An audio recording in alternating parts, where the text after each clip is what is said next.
की कहानी का नाम है नाइट शिफ्ट। ये कहानी है आकाश की। आकाश, जिसके एम्बिशंस और ड्रीम्स हमेशा जीतने के थे। उसने अपनी ज़िंदगी में कभी हार मानना सीखा ही नहीं। वो चाहता तो था कि वो पैरानॉर्मल एक्टिविटीज़ को लेकर हायर स्टडीज़ करे, पर बाद में वो पेरेंट्स के कहने पर एमबीए करके एक एमएनसी पे अपॉइंटेड हुआ।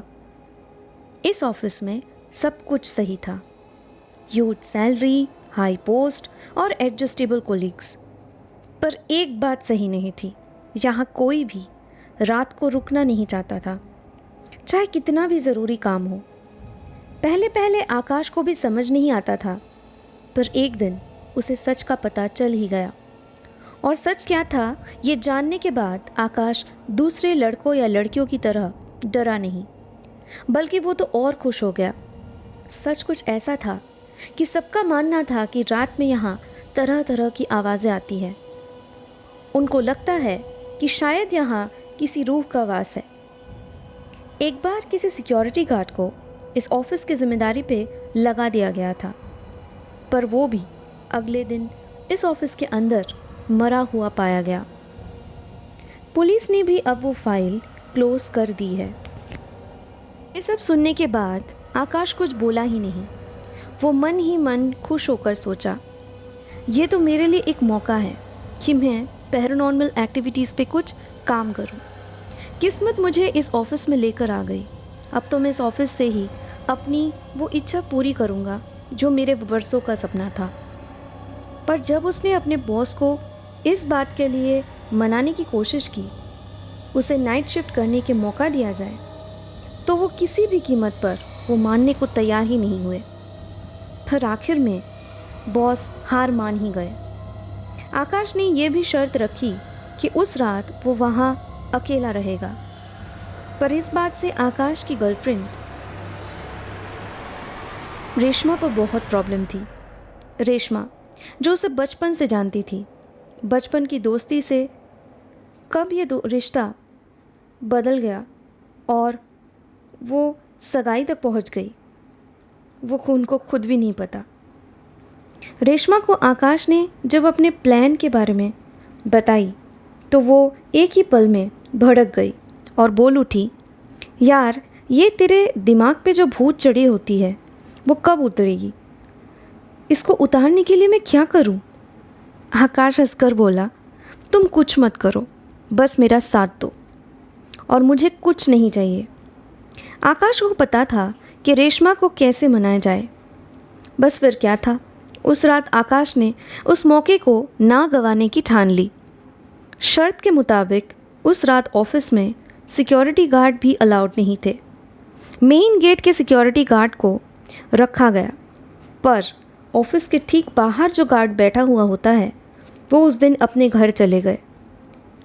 इन सब बातों के लिए आकाश के बॉस को राज़ी करवाना बहुत मुश्किल तो था, पर उनको आखिर मानना ही पड़ा, क्योंकि आकाश एक अच्छा इंसान होने के साथ साथ ऑफिस का एक होनहार एम्प्लॉय भी था। इन सब के बाद रात को बैठे बैठे वो रेशमा की फ़ोटोज़ ही देख रहा था अपने लैपटॉप में। माँ बाप की याद बहुत आती है इस अनजान शहर में। रेशमा और मम्मी पापा को कुछ सालों बाद जब यहाँ से ट्रांसफ़र लेकर वापस आएगा, तभी अपना सारा टाइम उनको दे पाएगा। यही सब बस सोचता जा रहा था आकाश कि अचानक से उसे लगा कि पीछे किसी की आहट थी। वो उठा और पीछे मुड़कर देखा, पर वहाँ तो कोई था ही नहीं। वो धीरे धीरे आगे बढ़ने लगा, लेकिन जैसे जैसे उसके आगे कदम बढ़ते गए, वैसे वैसे किसी और के कदमों के चलने की आहट उसे सुनाई देने लगी। उसकी बूट की आवाज़ के साथ साथ किसी की पायल की आवाज़ भी सुनाई दे रही थी। हर एक कदम चलते हुए आकाश खुश होता गया। बहुत जल्द आज मुझे पहली बार किसी रूह का सामना करने का मौका मिलेगा। मन ही मन मुस्कुराता हुआ आकाश ने ये सोचा। ठीक उसी पल आकाश को लगा कि क्यों ना मैं एक बार फिर से मुड़कर देख लूँ। वो फ़ौरन मुड़ा और उसे इस बार निराश नहीं होना पड़ा। उसके सामने इस बार एक ही बहुत ही खूबसूरत लड़की दिखी। उसके बाल, उसकी आंखें और उसकी प्यारी सी शक्ल। आकाश एक पल के लिए सब कुछ भूल गया था। इतनी बला की खूबसूरती देखकर उसे लगा कि क्या ये सच में रूह हो सकती है? मैं कहीं गलत तो नहीं सोच रहा हूँ। फिर उसने फ़ौरन उसको पूछ लिया, कौन हो तुम और क्या चाहती हो? पर वो लड़की या जो कोई भी थी, कोई जवाब न देते हुए अचानक से मुड़कर चली गई। आकाश को लगा हद हो गई, रूह को भी अब मनाना होगा क्या? लड़कियों वाले नखरे अभी गए नहीं इसके। मजाकिया अंदाज रखने वाला आकाश अपने मजाक को ऐसे सिचुएशन में भी नहीं रोक पाया। वो पीछे पीछे जाने लगा उस लड़की के। पर वो देखा एक जगह जाकर वो लड़की रुक जाती है। अरे ये क्या, रूही भी कॉफ़ी पीती है क्या? आकाश हंसता हुआ सोचा। वो लड़की कॉफ़ी मशीन के पास आकर कॉफ़ी मग भर के बस पीने के लिए रेडी होने ही वाली थी कि उसी मग को लेकर वो पीछे मुड़ी। आकाश हंसता हुआ बोल पड़ा, यार तुम भूतनियों के शौक़ भी अब तक सेम ही हैं क्या? अभी भी तुम कॉफ़ी पीती हो? और क्या शौक़ रखती हो आप, हमें भी बताएं। साथ में ये भी बताएं कि आप आखिर इस ऑफिस से क्या चाहती हो? ये जगह छोड़कर चली क्यों नहीं जाती? क्या राज है तुम्हारे यहाँ रहने के पीछे? बताओ मुझे भी।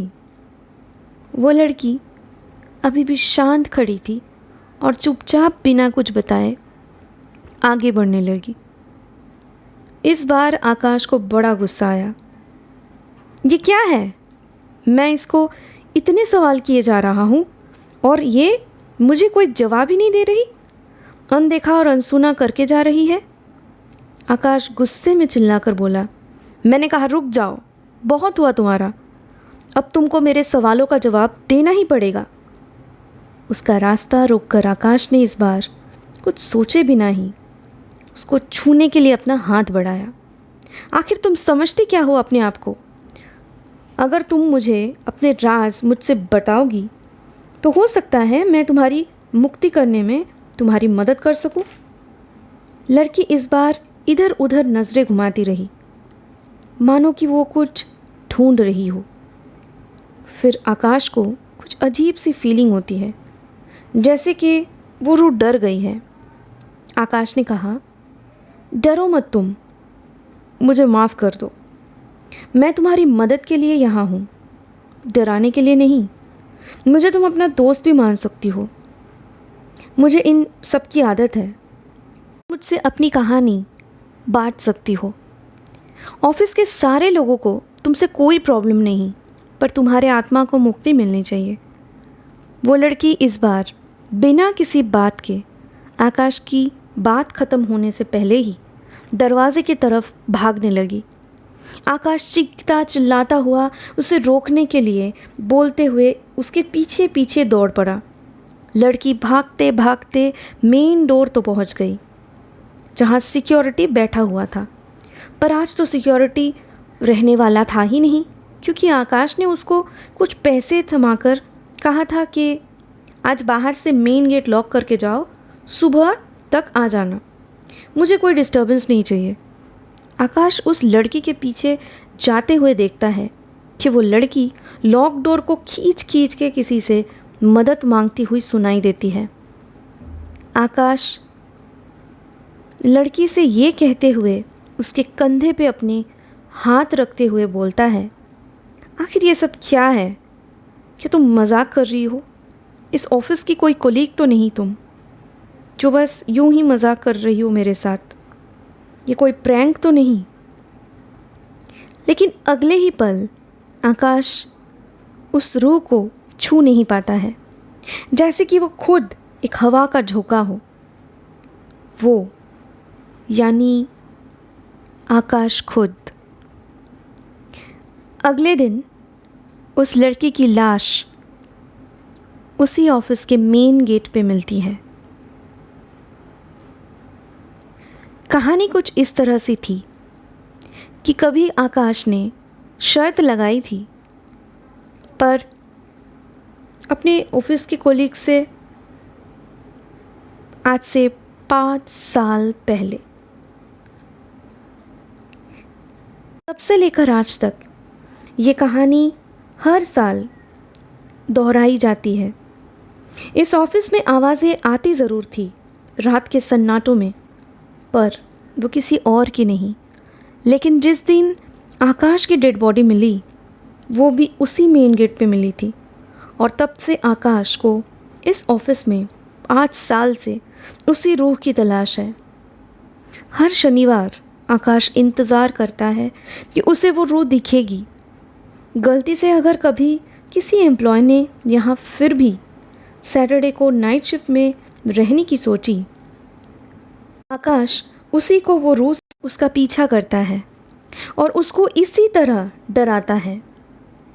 एक अनजान तरीके से उन एम्प्लॉय की मौत हो जाती है। कुछ ऐसी ही अनसुलझे राज और कहानियाँ हमेशा बहुत से आत्माओं से रूबरू करना की, ताकि उनके बारे में आप जान सके। इसी चाहत में काफ़ी वक्त हम भी बिताते हैं, काफ़ी राज़ों के पीछे हम भी घूमते रहते हैं।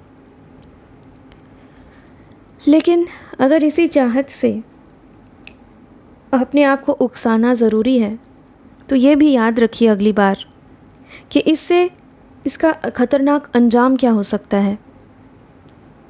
और ये समझकर ही अगली बार उनको जानने की कोशिश कीजिएगा, वरना हो सकता है आपका भी अंत आकाश जैसा हो।